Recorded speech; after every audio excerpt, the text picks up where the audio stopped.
Mysteries to Die For is sponsored by Down and Out Books, who is having a social distancing sale. Liars, thieves, and murderers keep you company while flesh and bone people have to stay 6 feet away. 39 titles provide options for every taste. Go to downandoutbooks.com for titles and pricing. Look for me at the end of the line, TG Wolff with Widow's Run.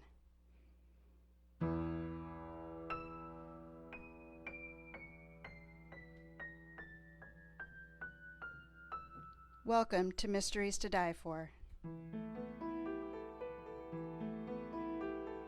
I am TG Wolff, and I'm here with Jack, my piano player and editor. This is a podcast where we combine storytelling with original music to put you at the heart of murder, mystery, and mayhem. Some episodes will be my own stories. Others will be classics that help shape the mystery genre we know today. These are arrangements, which means instead of word-for-word readings, you get a performance that's meant to be heard. This is Season 1. The first half of the season comes from my book, Widow's Run, which was published in 2019 by Down and Out Books. If you love clever, sharp-edged mysteries and thrillers, check out Down and Out on the web. Today's episode builds from the previous two. Really, you have to listen in order for the story to make sense. Start with the episode called What a Lovely Corpse You Have, and catch up to us. We'll be here for you. We've listed a cast of characters in the show notes to help you keep track of the players. To recap, our hero, Diamond, has faked her death, burying the mainstream suburban professional she was to resurrect her CIA cover. Why? She needs to do what the police won't, investigate her husband's death. In the last episode, between a carjacking and a serenade, Diamond discovered the quinoa her scientist husband had locked in a bank box the day before his death. Interested is the big agriculture lobbyist Buford Winston, who just became Diamond's suspect number 1. We join her now as she is blackmailed into doing a little favor for a friend. Today's story is about a cheater, disappointments, and direction. This is episode 3. Wanted, sophisticated slut, must have 3-inch heels.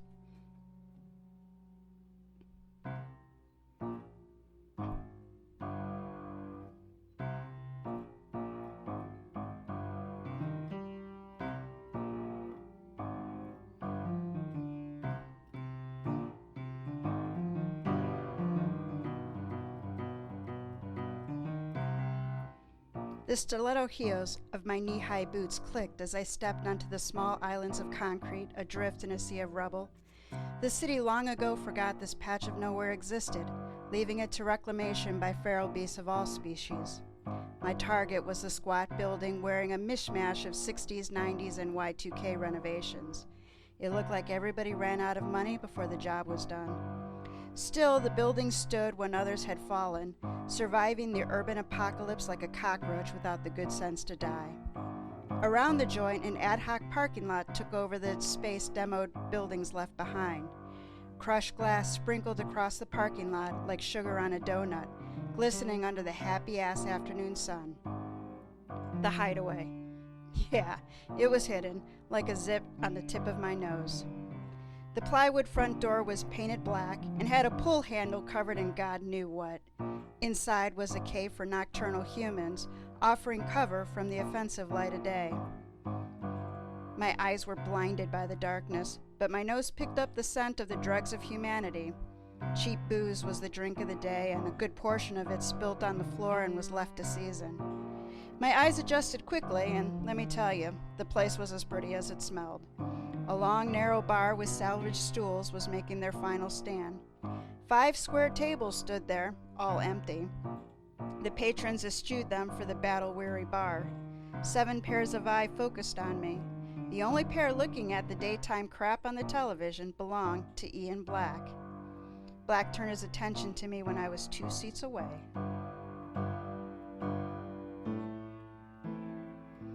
His gaze raked up and down, a clinical assessment of my wardrobe. My designer dress cost more than most of the cars in the parking lot. I wore it sprayed on, showing off a rack that didn't need bodywork. The skirt ended a few inches south of Treasure Island, and then a nice length of knee ran into the knee-high boots.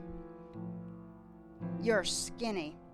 Black turned back to the television, raising his beard to hide his mouth. Not used to you without the hair. When it came to my hair, he wasn't the only one not used to it. My own reflection still surprised me each morning. I traded long hair, wide, full, and highlighted blonde, for short, sexy, and my natural dark chocolate, a color I hadn't worn since virgin days. You're not going to be seeing me long enough to get used to it. Get on with this before I walk from this STD incubator. You're not walking. We both know it. Sit down. Pulling the stool next to him, I leaned my weight against the battered wooden frame. Nice place. You come here often? Too often. When the bartender drifted down to our slice of heaven, he ordered a beer for me, passing on the optional glass. The guy to your right. Since I no longer had hair to throw over my shoulder to steal a glance, I stood and turned to hang my purse from the seat back. The eyes I looked into were watching mine. I let a slow, steamy smile grow, as though I liked what I saw. Black nudged my arm. I shot a displeased glare back at him before winking at my mark and sitting like the lady I am. Story? Black drained his beer, pushing it away as the bartender placed cold ones in front of us. Disability scam. You're flirting with Montgomery Rand. Employed by my client for 88 days, 2 less than the probation period, when a, quote, accident made him unfit for work. I looked over my shoulder again at the man-child sitting 6 chairs away. He was in his 20s. He hadn't outgrown the baby fat. Dark wheat hair flopped onto his forehead. Light brown eyes showed intelligence despite his current choice of venues. He probably shaved once a week. You don't need a blade when you don't have whiskers. I'm guessing Mr. Rand wasn't going to make the cut? Nope. I turned back, looking at Black in the mirror behind the bar. What's the deal? Why do you need me? I've been on him for 2 weeks. He's either good or he's the luckiest bastard alive. Any chance he's actually hurt? No witnesses to the accident. The scene was a little too good according to my client. He moans, he groans, and he walks like the Tin Man, but it doesn't reach his eyes. You hurt like that and it shows in the eyes. Yeah, it does. I pulled a Tin Man a time or two. You get to a certain point and pain wasn't put away in a drawer. It permeated your life until you were the asshole who made the deli girl cry because the extra lean corned beef, well, it wasn't lean enough. I stole another look. Rand pecked at a tablet with his thick fingers. His brows were furrowed and his tongue repeatedly swept over his lower lip. Concentration, determination, but no pain. Painkillers? Ian shrugged. That shows too, when you know what to look for. Which we do. Okay, classic play. You want me to get him into a compromising position so you can snap your dirty pictures? It's a classic for a reason. Black turned to me then. Anybody watching would see his attention fully on me when it was really on his quarry. How do you want to do this?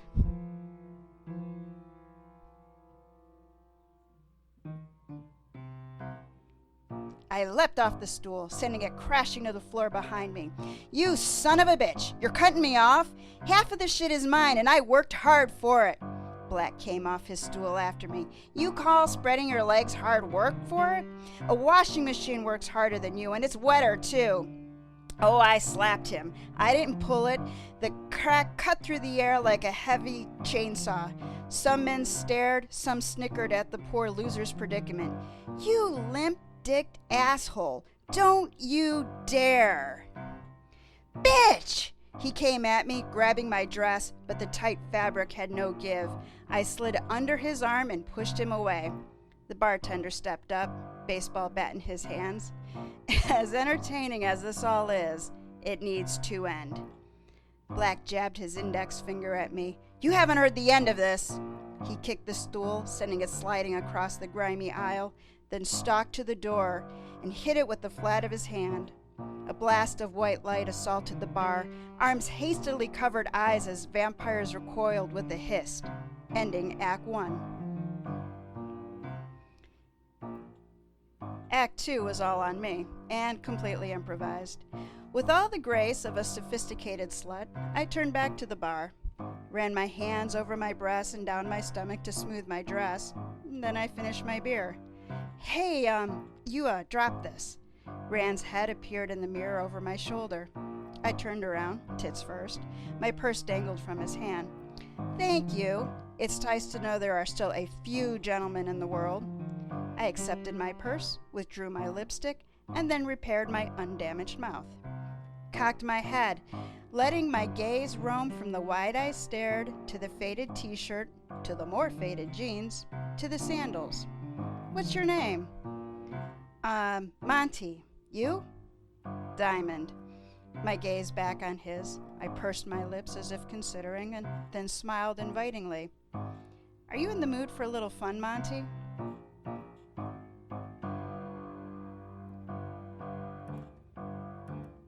His eyes glistened with hope. What did you have in mind? Opening the wallet I snatched from Black's pocket, I withdrew a credit card. An early dinner, a little wine, and then who knows? Wine always makes me, a little crazy. My car's outside. He didn't hesitate. I walked as quickly as the heels allowed. Thought I might get lucky and have him break into a run. Black would have his eyes on us, along with some high-speed film. A little trot out of Monty, and my part of the deal was done. Monty's voice came from behind me. You, have great legs. I like the boots. I looked over my shoulder to where he shuffled along. His gaze went from my ass to my eyes and back to my ass. Appreciating the view, he lacked the motivation to run. I quickened my pace, but he kept his. I tripped, my heel sliding off one of the concrete islands. His hand shot out to mine, but his body did not. Something held him in reserve. Black was right. Either Monty was a Platinum Club con man or the luckiest bastard alive. I reassessed the vintage nerve vibe he gave off. Nope, I wasn't buying it. He wasn't half as slick as he gave himself credit for. So, where are we going? To burn a little hole in this black credit card. I drove to a part of town a sophisticated slut would frequent, and to a restaurant with a six-week wait list for prime-time dining. At this time of day, Monty and I walked in. Well, almost. Will you stop fussing? The jacket looks good on you. My index finger danced suggestively around the lip of my wine glass. Monty ran his hand inside the collar of the borrowed suit coat, stopping at my direction. His gaze, again and again, swept around the well-appointed room. Each time, his tongue licked his lips as though he was savoring the taste of the good life. I don't like wearing other people's clothes. He glared like a belligerent child, but stopped tugging at the coat. So, your boyfriend's gonna be pissed you swiped his card? What's his is mine, etc., etc. I waved my hand like the king himself. We small-talked through appetizers, washed down with a $100 bottle of wine. Monty didn't like the taste of the wine, but he liked the price and the class, so he drank it without complaint. By the time the most expensive dishes on the menu were served, he relaxed, convinced himself he belonged in this place. He ran his hands down the borrowed wool, smoothing the fine material over his soft chest. I noticed you walk with a limp, I said as I sipped my wine. Is there a story behind it? Industrial accident. Monty didn't expound. I linked my fingers and rested my chin on my hands. Ooh, I am intrigued. Tell me more. He shrugged, looking about the restaurant, measuring the worth of the few diners. My timing had been off. He wanted to see himself as a man with the coin and the standing to be in this restaurant with a woman such as moi. He didn't want to be the warehouse forklift driver. Listen, you don't want to tell me what really happened? I'm okay with that. Tell me your story. Well, his eyes widened in surprise. Then his gaze drifted up and to the right. He wasn't looking at something, but concocting his story. I watched his face, his body, further acquainting myself with his mannerisms. He drained his glass and then refilled it. So, I worked as a manager for a warehouse for like a big tech firm. I mean, big. Monty sighed, shaking his head. You would be shocked at the type of people we get in the warehouse. Losers, burnouts, ex-cons. Everyone has a story to sell. what I could do with a handful of intelligent human beings. He waved his hand, bringing himself back on topic. We'd been training this new guy on the forklift. It's as simple as they come, but the guy's got 2 left feet. He already pierced a shipping container. He turned 10 grand of inventory into trash in under 2 minutes. The guy was on his last chance. I had him moving a few pallets to make room for an expected delivery, as basic a job as I could give him. About 10 minutes in, I go over to check on him, and don't I see crates stacked way past protocols, teetering like a Jenga tower. Without thinking about what I was doing, I ran to the guy. I pull him off the forklift seconds before. He set his elbow on the table, hand in the air, and let it fall to the table with a thud. We got clear, but my back. He winced, for the first time I'd seen any indication of discomfort. I plastered care and concern on my face. Bad news? The worst. It may never be right. I can't work like this. Look at me, I can't move. Monty rotated 5 degrees to one side and 5 degrees to the other. I can't move, I can't work. He was so full of shit his eyes were brown. Well, that's disappointing, I pouted, full bottom lip out. So you can't? I wrinkled my nose as I held up my fork and let it fall to the table. His brows furrowed in a V. Noah, no, it's not like that. His depravity did have limits. Screw the company, no biggie.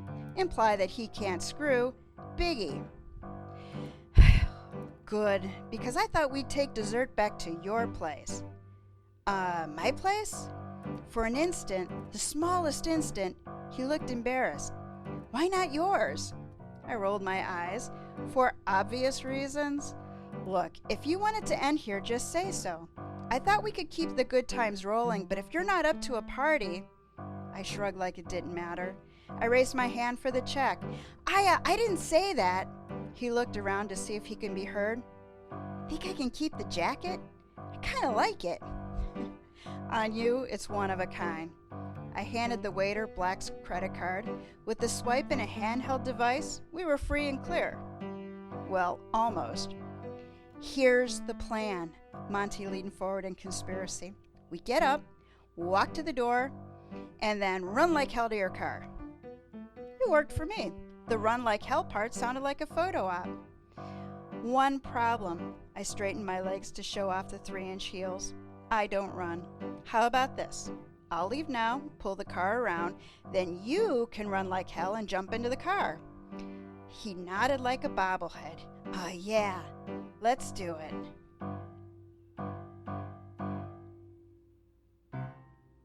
I stood, picked up my purse, and walked out the door with hot sophistication. As promised, I retrieved the car and waited at the end of the valet canopy. I didn't see Black, but the man could disappear in broad daylight. The doors were thrown open, and Monty burst out like a pudgy bull of Pamplona. He ran stiffly, arms circling, hair falling in his eyes, a braggart's grin on his face.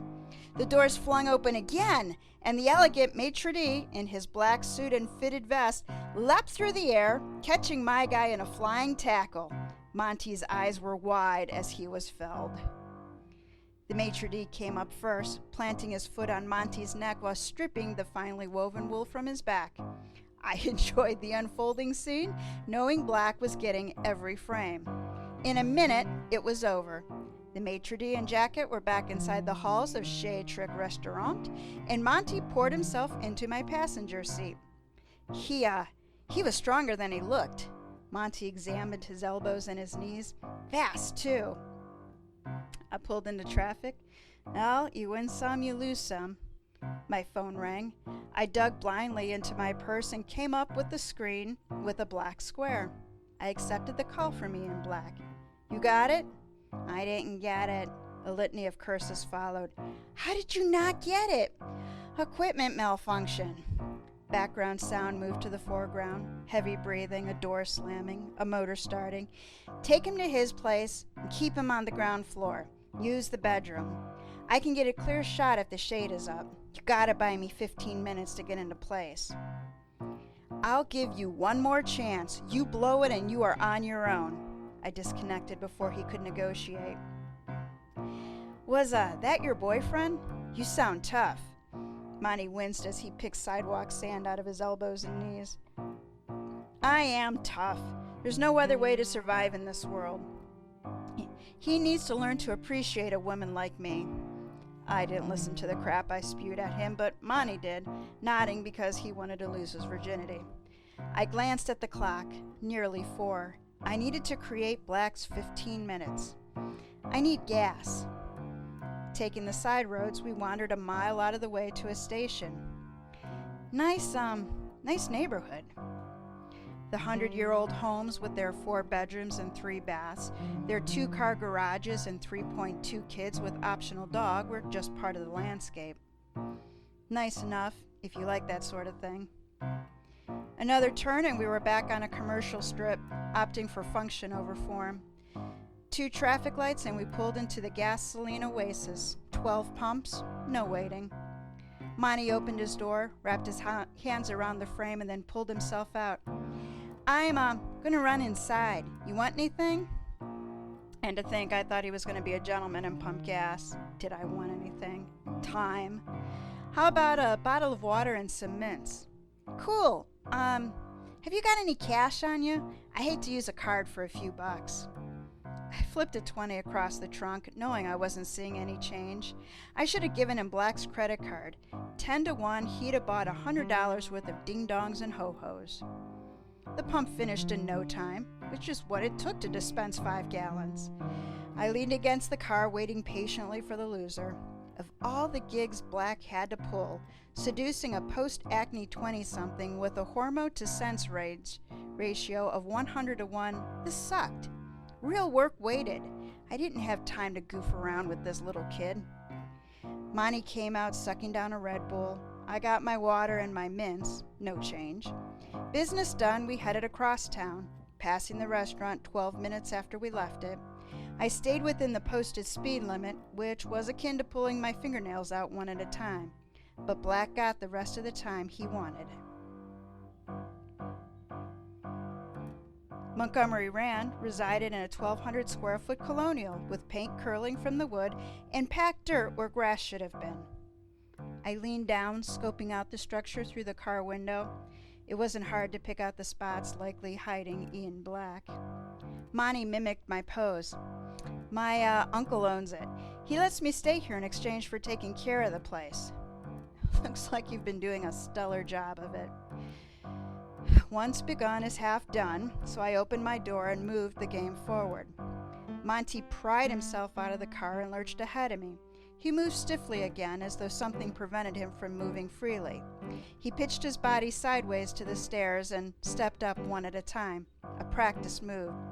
If I had known I was going to have a guest, I would have cleaned. Great. Black really owes me for this. The house itself was decorated an old lady, except for the media system. A 55-inch flat screen sat in front of a couch patterned in red and purple flowers. A coffee table that a cat had used as a scratching post was cluttered with gaming controllers. The house was as neat and clean as any apartment occupied by 5 20-year-old guys and their pet goat. Disinfection was definitely on tap for the third half of my day. Cozy, I said, as I made myself at home, memorizing the layout of the living room, the dining room, the kitchen, condemnable half bath, and bingo, the bedroom. Come here, Monty. We can go upstairs. With just me, I don't go up there much, just to shower, but, I don't use those rooms, so there. My mouth on his stopped his running babble. My hands on his torso, I felt the brace making him move like the Tin Man. I pulled my head back, but kept my fingers running seductively around the edge of the Velcro bindings. You need this? Wouldn't you rather feel me, my skin on yours? Monty grabbed the ends of his t-shirt and stripped it. The white medicinal girdle squeezed his doughy breasts up a cup size. His gaze on me, he yanked the bindings and the Velcro cried out. "Oh man, this is really going to happen, isn't it?" "Yes, Monty, this is really going to happen. I knew it. As soon as I saw you walk in, a cougar on the prowl. He let the girdle drop and then went for the button on his fly. Steve and Wilson are not going to believe this. He pulled one leg out and then the other. Can I take a picture? I backed him up until the rumpled bed took his legs out from under him. Not a chance. But don't worry. I'll leave you with sex dreams enough to last you the rest of your lonely, horny life. Freaking awesome! He lifted his head. Wait, what?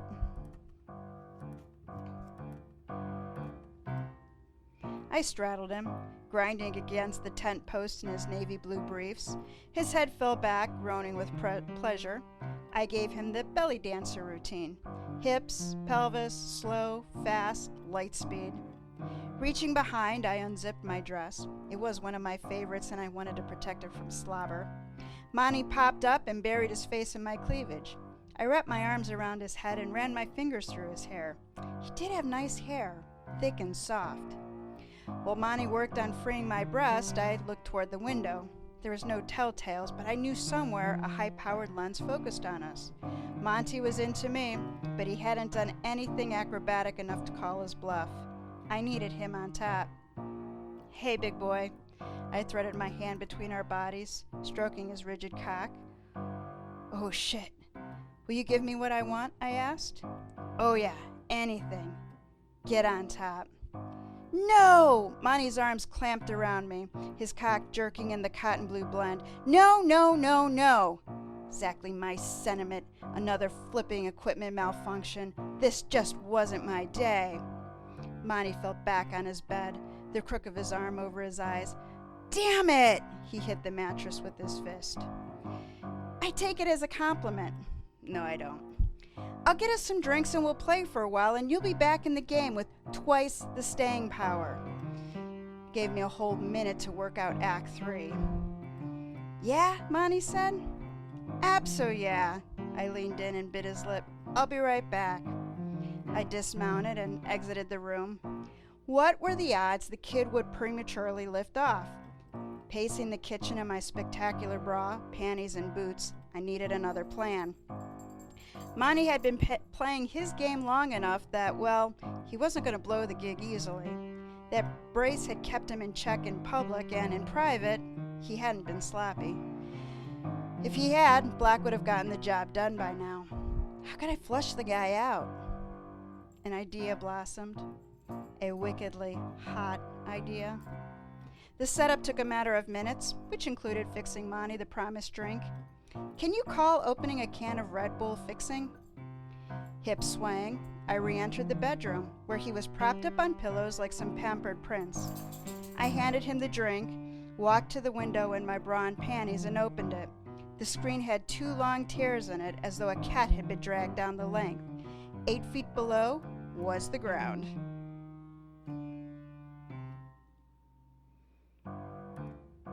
You are really beautiful. Truth rang in Monty's voice. Women like you, they don't look at men like me. I turned to face him, resting my bum on the sill. Men like you? You know, geniuses. I have an IQ of 153. My gut reaction was this was a lie, but I had an ear for falsities. This had the same ring of truth as his compliments on my look. Don't take this the wrong way, Monty, but if you have an IQ of 153, what the fuck are you doing here?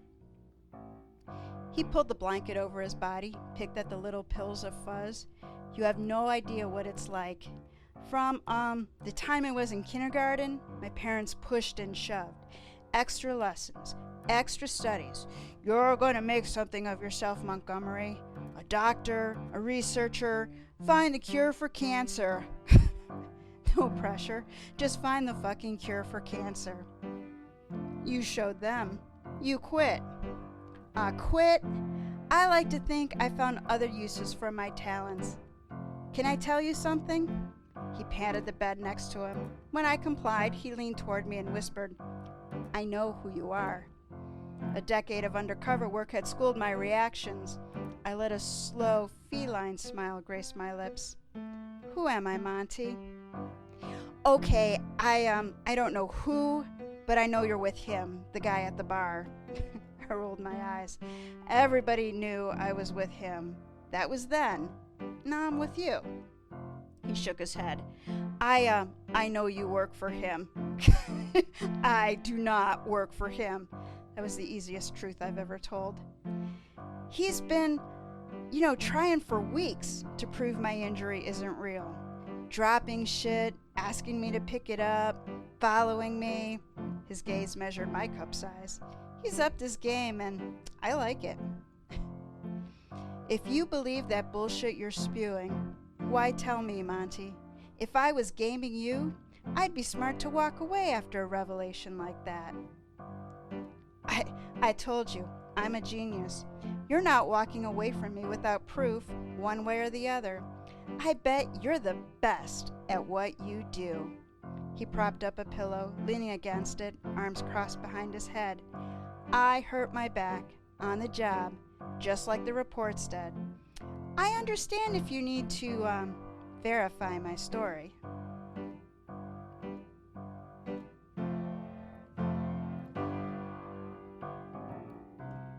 You want to hear my version of the story, Monty? I stood up, picked up my dress from the bed, and started putting it on. Once upon a time, there was a 20-year-old genius who didn't know jack shit about the world. He thinks he's smarter than everyone around him. He pulls off small-time scams and doesn't net enough cash to buy a real glass of scotch, and lives high in life on hand-me-down granny homes from family too soft to turn him out. One day, this genius pulls a con on a guy with smarts who knows a pile of horseshit when he smells one.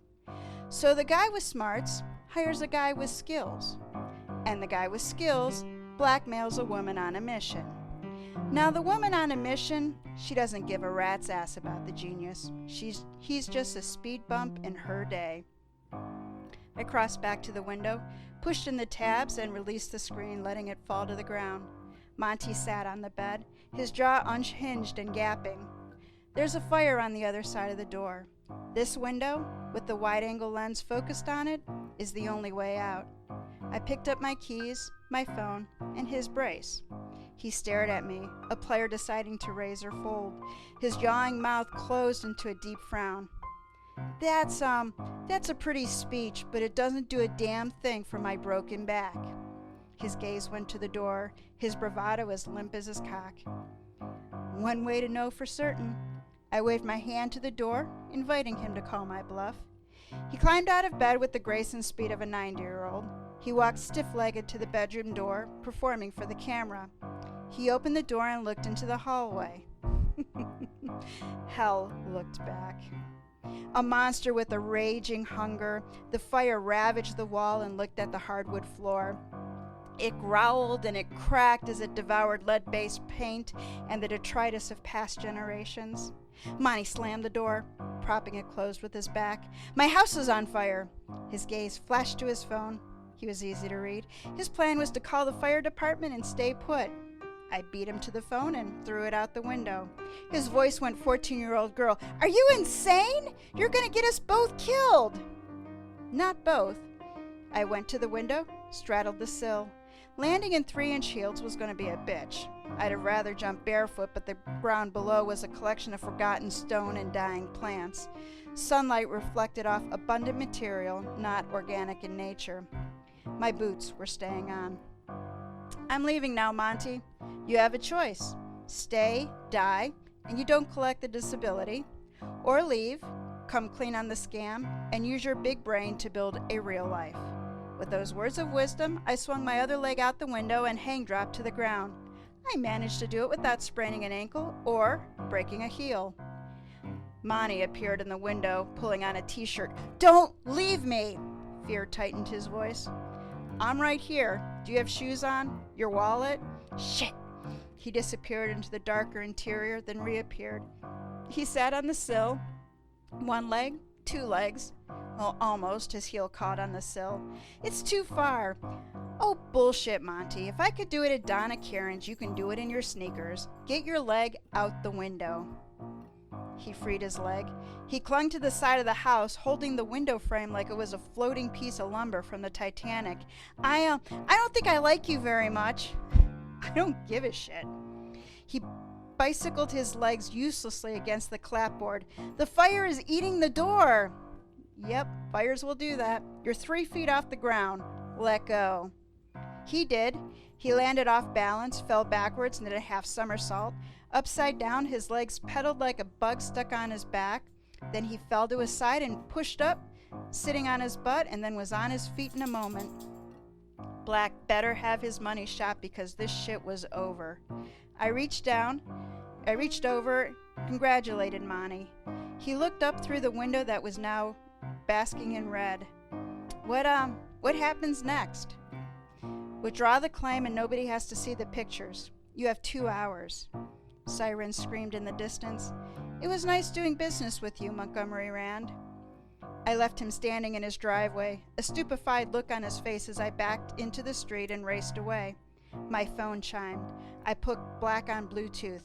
"Tell me you got it." "I am a professional." I gave him 2 hours to end it on his own. "Long as I get paid, fine by me." The sirens echoed in stereo, coming from behind me and through Black's call. "Meet me in 15 minutes. He named a park a few miles away. "You jerk me around and you will be the next body found in that creek." I disconnected, but not before I heard him chuckle, complete lack of concern. The patch of green Ian selected was narrow, but did the job to separate where people lived from where they worked. A winding drive through 70-year-old trees ended in a long parking lot. There were runners and dog walkers and mothers with kids. Place wasn't crowded, but it was still public. I parked away from the trail-using population and kept the motor running. Black pulled in next to me and then climbed into my passenger seat. He handed over a thick file. "Everything I found plus what you'll need. I used photos from 2 years ago. I didn't know you ditched the blonde." I let my fingers walk through the pages. Police reports, interviews, still photos, conference registration lists. What are you staring at?" It wasn't a creepy leer, but I still didn't like the intense facial scan. "The hair. You still don't look like you." The staring didn't stop. "When did you sleep last?" "I'm dead. I don't sleep." I pulled out a passport for Selena Mata. She had blonde hair and I sported until my untimely death. Next was a plane ticket. "So I'm going to Rome." "Tomorrow. You have a reservation at a small hotel run by friends. Be nice. I want to keep them. Gabriel's notebook isn't listed among any of the reports. Do you have it?" I shook my head. "It wasn't in the things I brought back from Rome. He didn't leave it at home, and it wasn't in the boxes from his office." "You didn't pack his office. Someone at the university did. Could they have kept it?"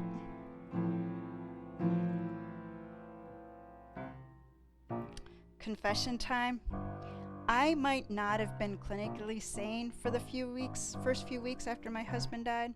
I didn't think I was crazy at the time, but looking back, I realize I can't quite remember the details. It's like I wasn't there in person, but maybe Skyped into my own life. Those weeks were the only time I remember I let people do things for me. Big things, like packing my husband's office. I turned to Ian. Could someone have kept it? Sure. I didn't realize it was missing until I got that email. Is it possible he was killed for it? He wrote in it constantly. New ideas, tweaks, anything he didn't want to lose. And you know Gabriel, he had a lot to lose. The careless facade Black wore faded as if my words struck a chord. Yeah, he did. It could have been valuable in the right hands. The right hands. Fucking Buford Winston. The name shone before my eyes in red neon letters. The no good, cheap, dirty bastard.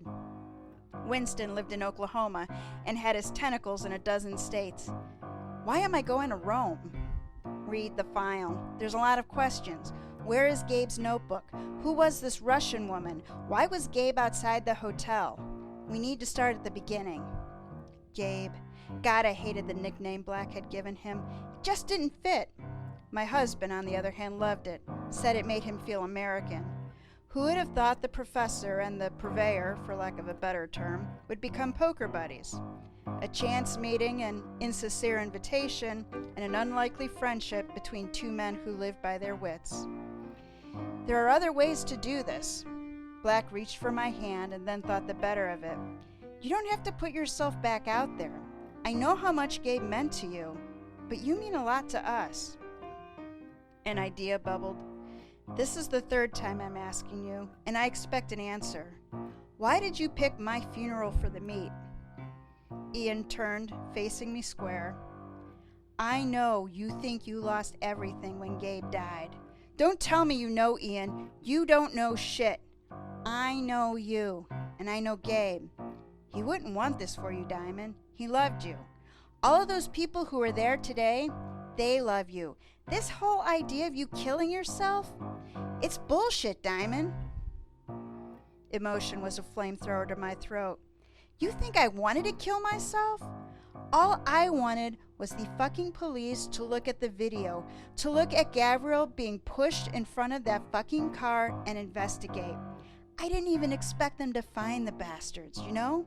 I know the game, I know the odds, but they wouldn't even try, Ian.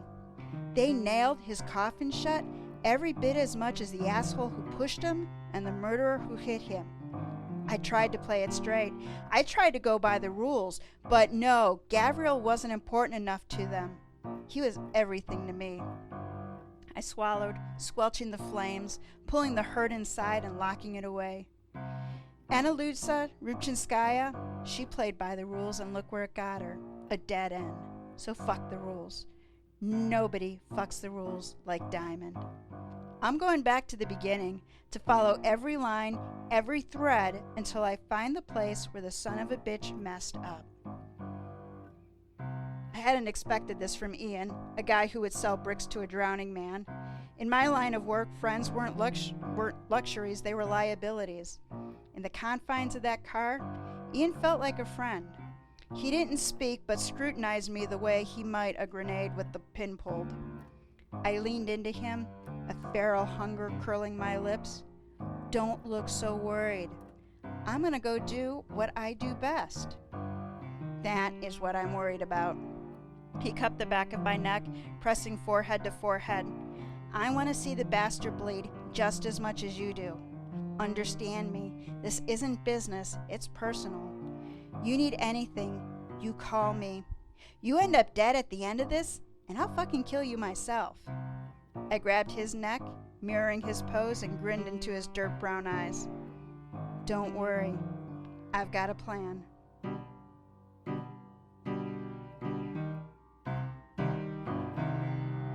Well, that's it for this episode of Mysteries to Die For. In 2 weeks, we'll pick up the story with the next chapter. First stop, Hell. If you enjoyed our twist on storytelling, help spread the word by telling a friend or leaving a review. For less than the price of Monty's steak tartare appetizer, you can join our Body Bag Brigade to help support our show. You'll receive bonus content as our thanks.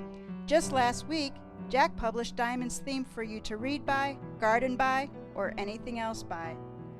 Mysteries to Die For was written by TG Wolff. Music and production are by Jack Wolff. Widow's Run was written by TG Wolff and published by Down and Out Books. Until next time, keep your friends close and your enemies closer.